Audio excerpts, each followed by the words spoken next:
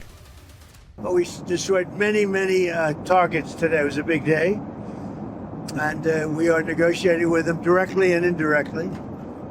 We have emissaries, but we also are dealing directly. And as you know, they've agreed to send 8 boats 2 days ago, and then they added another 2, so it was 10 boats.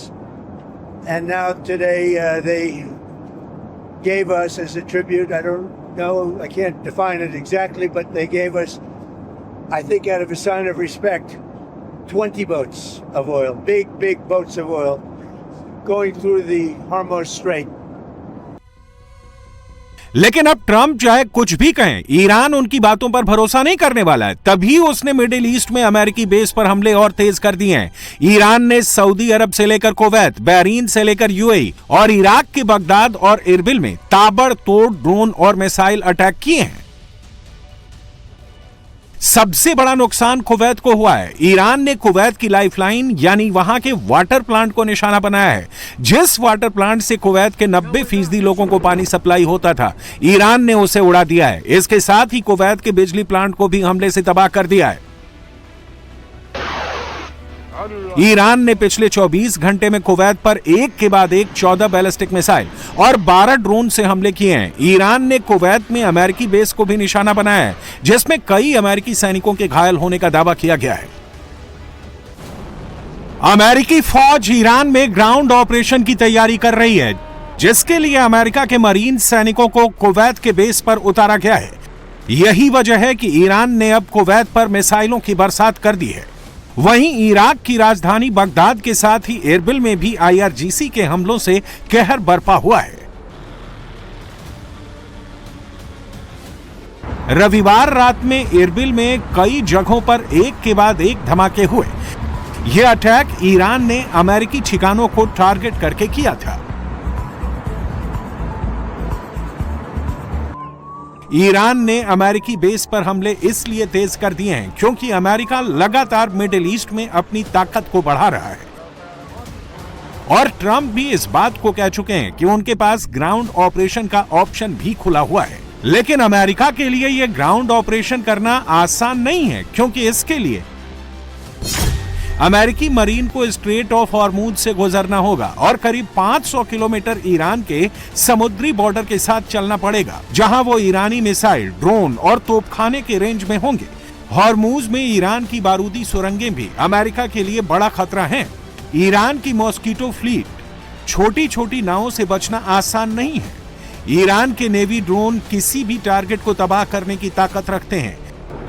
इन चुनौतियों के चलते ही Trump Iran के साथ deal करना चाहते हैं, लेकिन इसके लिए नेतन्याहू की मंजूरी भी जरूरी है, क्योंकि जब तक इजरायल ईरान पर हमले बंद नहीं करता, तब तक मिडिल ईस्ट में शांति की संभावना नहीं की जा सकती। लेकिन नेतन्याहू तो मिडिल ईस्ट का चेहरा बदलने में मशगूल है। אמרתי שנשנה את פני המזרח התיכון ועשינו את זה, אבל שינינו גם את תפיסת הביטחון שלנו. אנחנו מביאים הישגים כבירים, הישגים שיוצרים סדקים גלויים במשטר הטרור בטהרן. איראן היא לא אותה איראן, חיזבאללה הוא לא אותו חיזבאללה, וחמאס הוא לא אותו חמאס. नेतन्याहू कह रहे हैं कि उन्होंने ईरान को बर्बाद कर दिया है, लेकिन ईरान इजरायल से बदला लेने में कोई कोर कसर नहीं छोड़ रहा। ईरान ने दक्षिणी इजरायल में एक केमिकल प्लांट पर मिसाइल हमला किया, जिसके बाद प्लांट में भीषण आग लग गई। ईरान के हमले के बाद इलाके में खतरनाक केमिकल फैलने का खतरा पैदा हो गया, जिसके बाद इजरायल के होम फ्रंट कमांड ने लोगों को घरों में रहने की चेतावनी दी। यह हमला नियोत होवाब के इंडस्ट्रियल जोन में हुआ, जो बियर शेबा शहर से करीब 9 किलोमीटर दूर है। ईरान ने रमत होवाब में केमिकल प्लांट को निशाना बनाने के साथ ही तेल अवीव में भी हमले जारी रखे हैं और उसने तेल अवीव में एक साथ कई बैलिस्टिक मिसाइलें फायर करके तबाही मचा दी हैं। इसके साथ ही इलियट शहर में भी ईरान के हमले के बाद धमाके पर धमाके होने लगे। इसके साथ ही इजरायल के नेगेव शहर को भी ईरान के मिसाइल अटैक की मार झेलनी पड़ी। मिडिल ईस्ट में जारी जंग के बीच पाकिस्तान ने एक बार फिर दावा किया है कि वो जल्द ही इस्लामाबाद में ईरान और अमेरिका के बीच पीस टॉक करवाने की तैयारी कर रहा है। पाकिस्तान के विदेश मंत्री इशाक डार ने बताया कि दोनों पक्ष बातचीत के लिए सहमत हैं। We have remained actively involved in all efforts and initiatives aimed at bringing this conflict to an end. Pakistan also has very important relationship with the United States. We have remained actively engaged with the US leadership as well as part of our efforts to de-escalate the situation and finding a peaceful resolution of the conflict. In this context, Pakistan is very happy that both Iran and the US have expressed their confidence in Pakistan to facilitate the talks. लेकिन पाकिस्तान की इन कोशिशों को तब एक बड़ा झटका लगा जब इस्लामाबाद में आयोजित विदेश मंत्रियों की बैठक बिना किसी ठोस नतीजे के समय से पहले ही खत्म हो गई।